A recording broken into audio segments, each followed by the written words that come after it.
sekolah SMPN 2 Tuban Ibu Rusmini. Baik, langsung saja saya paparkan mengenai 6 komponen perpustakaan. Sebelumnya selamat datang dulu di perpustakaan Pustaka Abadi namanya di SMP Negeri 2 Tuban. Nah, kali ini kami dari perpustakaan Pustaka Abadi akan memaparkan 6 komponen perpustakaan. Yang pertama tentang koleksi, kemudian sarana dan prasarana, ketiga pelayanan perpustakaan, tenaga perpustakaan, penyelenggaraan dan pengelolaan perpustakaan, dan keenam adalah penguatan kinerja dari perpustakaan SMPN 2. Baik, langsung saja. Komponen pertama mengenai koleksi. Nah, di koleksi ini ada koleksi umum dan referensi. Nah, ini adalah koleksi umum. Nah, koleksi umum ini, mohon maaf Bu, belum terinput di aplikasi otomasi perpustakaan atau Inlislab. Jadi masih sedikit yang terinput. Jadi kalau Ibu Bapak tanya mengenai berapa sih eksemplar buku yang ada di sini, saya tidak bisa memastikan ada berapa buku yang ada di perpustakaan ini dalam proses. Kemudian jenis buku referensi ada kamus, ensiklopedia, atlas, global, blog, peta, biografi, pedoman, pada panduan, dan kitab suci. Kemudian ada surat kabar dan majalah yang dilanggan. Alhamdulillah perpustakaan di sini sudah berlangganan koran yaitu Jawa Pos, Surya Merdeka, Diva, dan Kompas. Kemudian yang majalah ada Draft, Media Edukasi, Arisala, dan Jayabaya. Kemudian ini pemaparan mengenai pengorganisasian bahan pustaka. Seperti itu. Nah, ini mengenai otomasi English Live. Jadi pertama kali saya di sini menggunakan TikTok G+ gitu ya. G. Nah, itu saya ganti menggunakan English Live. Seperti itu. Dan ini ada eksemplarnya 1.800 eksemplar dan 15 judul. Ini buku paket Bapak Ibu. Jadi walaupun eksemplarnya banyak tapi judulnya sedikit. Ini buku paket yang saya input seperti itu. Dan anggotanya ini ada staf, guru, dan siswa. Totalnya 15 anggota seperti itu. Standar pengolahan yang digunakan oleh perpustakaan Pustaka Abadi di SMP 2 Tuban yaitu menggunakan satu subjek dan e-DDC. Ini juga e-DDC semuanya pakai ada aplikasi yang untuk komputer e-DDC, tinggal diketikkan judulnya udah muncul nomor klasifikasinya seperti itu. Next. Kemudian sarana dan prasarana. Ini ada ruang koleksi umum ya di sebelah sini, kemudian ada ruang baca, kemudian ada ruang referensi dan multimedia yang hanya 2 ini saja. Next kedepannya insya Allah bakal ditambah ya. Amin ya. Tadi karel ya. Kemudian tentang kondisi perpustakaan itu sendiri, mengenai kebersihan perpustakaan, kemudian pencahayaan ruangan, kemudian sirkulasi udara. Okay. Komponen ketiga tentang pelayanan perpustakaan. Nah, ini ada 4 ya yang saya masukkan di sini, yaitu layanan bagian tempat, layanan referensi, layanan sirkulasi, dan layanan absensi. Ada sistem sarana akses layanan perpustakaan atau penulisan informasi, sistem peminjaman, penelusuran informasi koleksi. Ini menggunakan OPAK. Sebenarnya ada 2, OPAK sama kartu katalog. Ini kartu katalog. Tapi saya masih belum familiar sama kartu katalog, jadi saya memakai OPAK yang ada di komputer. Dan itu masih penggunanya masih belum. Ya. Saya pasti belum tahu apa itu OPAK, apa itu penulisan memulai ini, apa itu absensi gimana. Tapi anak-anak kalau absen sudah hafal NDSN-nya. Tinggal kedepannya ada kartu Ya. perpustakaan. Nanti insya Allah kartu perpustakaan itu digabung dengan kartu OSIS. Iya, sip. Oke, Keren. digabung. Karena saya dulu kan kerja di perpustakaan kampus. Jadi Iya. satu kartu ada ATM-nya, Iya. ada untuk masuk perpustakaan. Iya. Jadi semuanya dalam satu kartu. Iya. Gitu.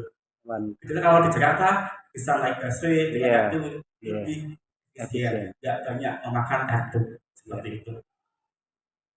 Kemudian tentang sosialisasi atau promosi. Kami di pihak perpustakaan gunakan dua cara promosi atau sosialisasi. Yang pertama online dan offline. Untuk online-nya dulu. Jadi ini kalau dilihat sosial medianya itu followernya udah 163. Untuk saat ini udah nyampe 200. Ini adalah bentuk sosialisasi kami di perpustakaan.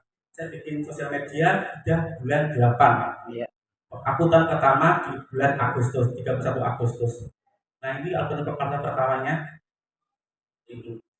Akutan pertama itu pada saat pembagian buku paket. Anak-anak kelas 8 waktu itu ada 5 kelas. Saya gabungkan ke sini ada 5 kelas. Ayo kelas 8A dulu. Selasa kelas 8B dan seterusnya sampai 5 hari. Mungkin Iya. ada yang protes. Kok lama banget? Iya. Kok lama banget? Tinggal menyerahkan kok lama banget. Ada yang protes. Ada anak yang bawa pulpen. Gak usah bawa pulpen, tidak ada scannernya. Tinggal di scan seperti itu.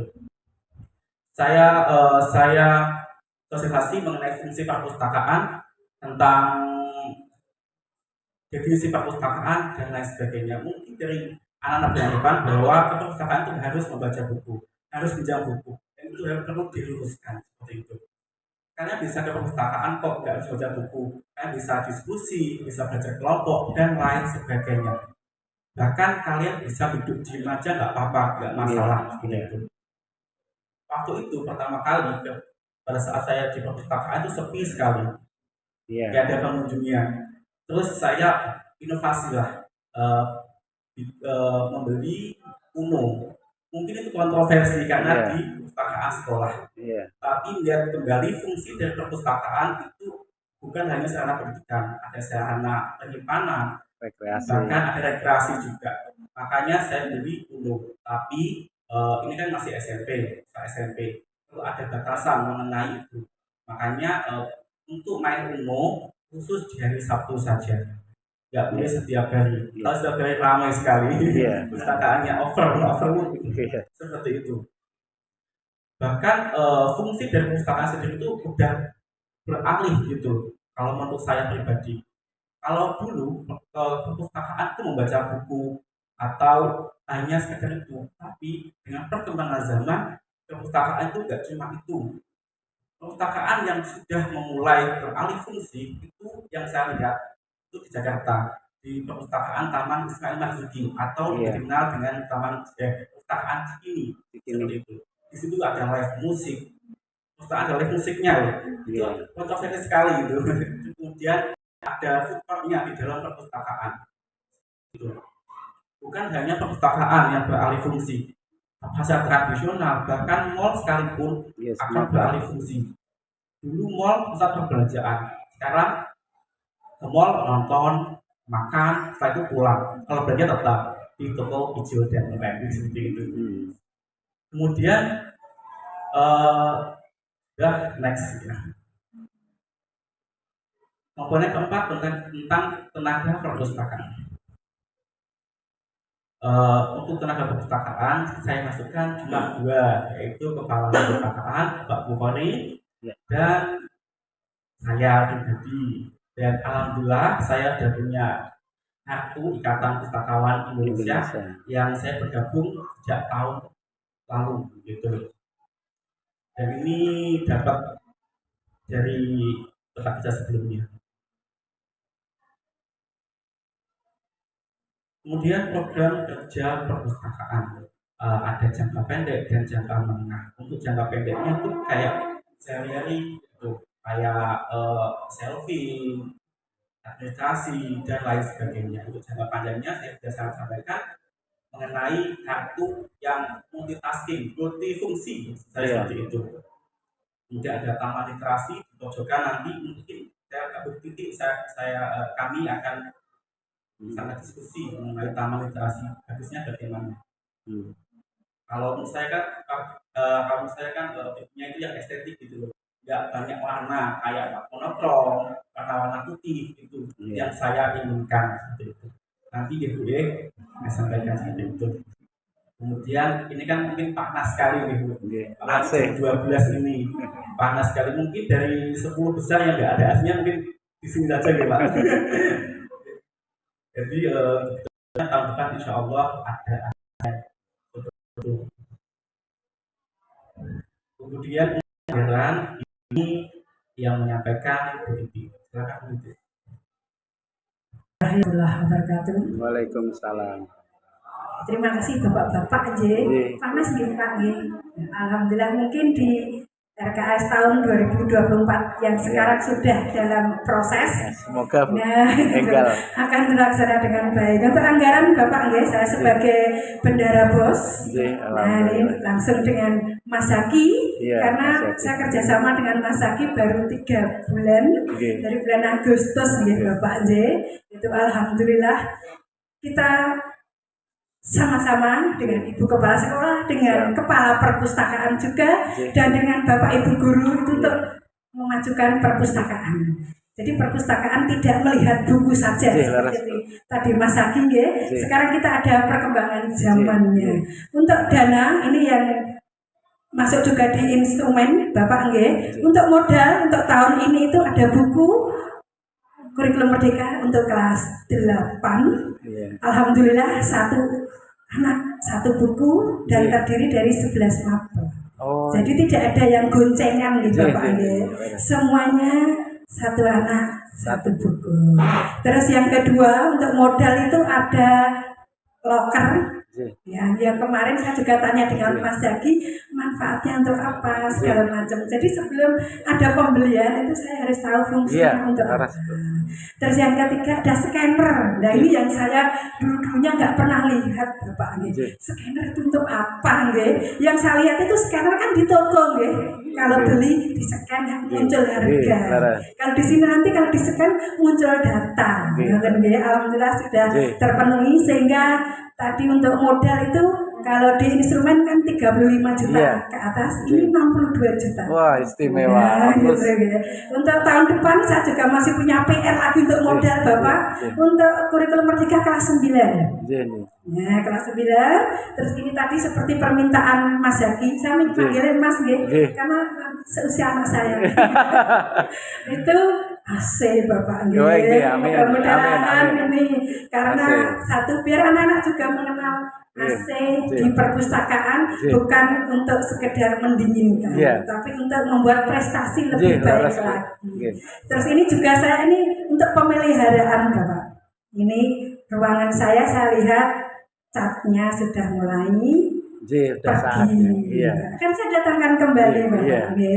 Terus nanti ada taman literasi. Yang ini yang saya nanti langsung kerjasama dengan guru seni rupa juga Bapak. Kita punya guru seni rupa yang kalau membuat taman tuh karena guru saya dulu di sini Bapak, jadi saya tahu.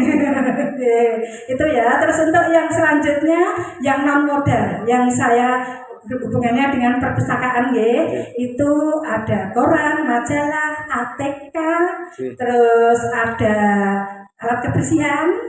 Nah itu dan pemeliharaan. Kemarin itu maaf Bapak, kalau Pak Arif tahu ini baru saya pelihara Bapak. Iya, plafonnya minta diperhatikan. Gitu. Plafonnya minta diperhatikan dan dalam juga itu plafonnya minta diperhatikan juga. Nanti kalau catnya diperhatikan, plafonnya diperhatikan, AC. Nah itu alhamdulillah mungkin nyaman Pak Arif Nah saya tunggu nanti kedatangannya lagi ke sini. Seperti itu. Nah ini untuk non modal itu saya